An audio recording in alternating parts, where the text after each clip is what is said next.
This is going to show the complete workflow of using Substance, going from Maya to Substance and back again. You can follow this same workflow for Blender or whatever 3D application you use. This is going to be a simple scene, so we can focus in on the use of Substance. I'm going to create this polygon box and create some moments of interest in it, such as insetting this one side. I'm using extrusions, and they don't all have to be uniformed. You can make it pop out, whatever you want to be your base for your model.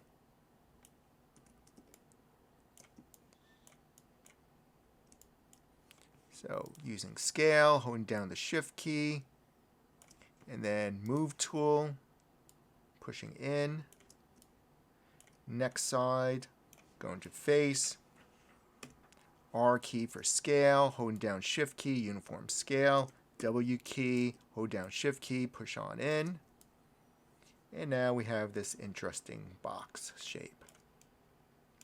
Assign a new material to the overall box. This material could be used to identify the different parts of the box and the other objects within Substance Painter. See it as a placeholder. You can use Blinn or Lambert. I'm going to go with Lambert. You give a name if you want. If your history's way too long, just delete the history. I'm going to call this box. And this will be the color of my box. Now, the insets that I want to be a different material, I'll select each one of them, holding down the shift key on the face level. I right click, went to face, holding down shift key, and I went around the box like that. Then right click, assign new material, and again a Lambert, and I'll call this the inside for the box, and I'll give it a color like that. And the reason for doing this again is so when this is in Substance Painter, not only can these faces be isolated, these segments of the box be isolated, so it'll be easy to drop a material onto the surface.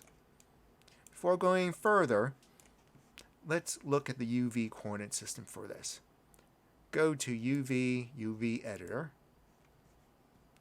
right click, and this is the current layout of the UVs, which really doesn't represent this inward corner. If I click on it, here it is. So that's not exposed enough. It's not showing the full width and height of that UV. So this UV map isn't good for this object. With the object selected, go under UV, Automatic. And Automatic would be a great choice going to Substance Painter when you're just starting out, because Substance Painter can take care of the seams, even a more complex model, by using something called Triplanar. So this is much better layout. When I click on this corner, you see a full width and height of this corner. So that's why automatic mapping, looking at UVs, very important in assigning the UVs. I'm going to create one more object for the scene, which will be this sphere. And this one's bigger than I need it to be. So I'll place it like this. The sphere's UVs, they're correct. And you can leave them like this. I'm thinking about when you create more complex objects. So get into the habit of assigning UVs. And I'm going to assign automatic mapping. Again, this is perfect since this is a lesson about using Substance Painter and I need to show some things. I'll assign automatic mapping to this one as well, though spherical would be a much better choice, or what's out there now. Why not automatic mapping? And looks good, except when you paint from here to this next side, it could be an issue in other paint programs, but again, Substance Painter will take care of that, so no worries there. I'm going to select some faces on this sphere, just on top, and I have my Camerabased selection on, so when I have it off, when I reselect this part, it goes all the way around. So Camerabased selection, When it's on, only will select things based upon the camera, which you can find very useful. I'm turning it off because I'm showing or want just these upper faces. Now this one, I'll just shift click and get rid of these. Holding down the shift key and clicking will remove those faces. If I wanted to add everything back again, holding down shift key to add and then shift double click here. As long as the model is symmetrical, you'll be able to do that. If not, then you have to do it manually. I'm going to assign a new material. And that new material, again, Lambert. And I'll give this a name of sphere top. Give it a color.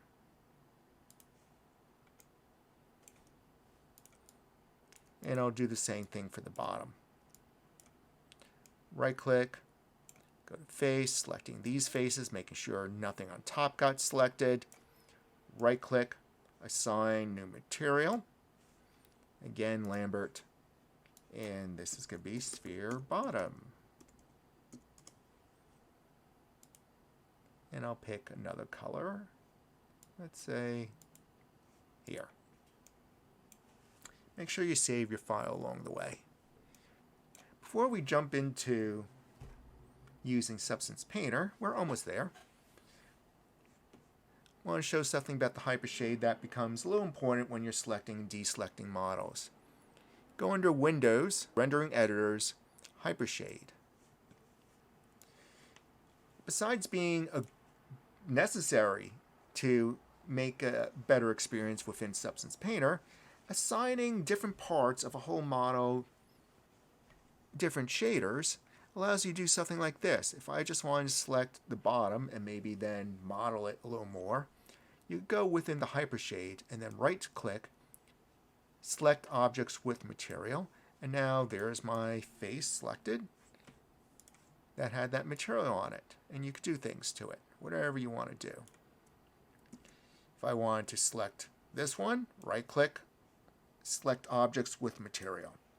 So this is very useful. Right click for scaling. So this would be another good reason why to assign materials. Just to color code your models so this way you have easy visual selection sets. Before I jump into using Substance Painter, I'll take one last look at my UVs.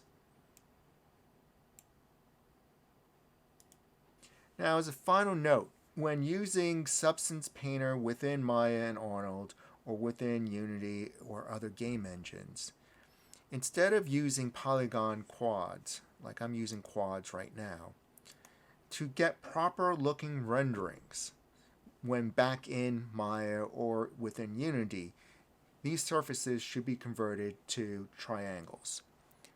Mesh, triangulate. You can see that doesn't affect the UVs, right? It's just cutting across with edges on the quads. So you don't have to do this step now. If you see defects in your rendering, that's when you would do mesh triangulate. Or before leaving Maya to export to a game engine, same thing, mesh triangulate. Not anything you have to do right now. Next step is to get this into Substance Painter. I'm selecting all my objects with the marquee selection. File, Export Selection. And I'll call this just Demo, Export Selection. Now it's time to go Substance Painter and import this model, learn a little bit about Substance Painter, and then paint on it, get those textures back into Maya.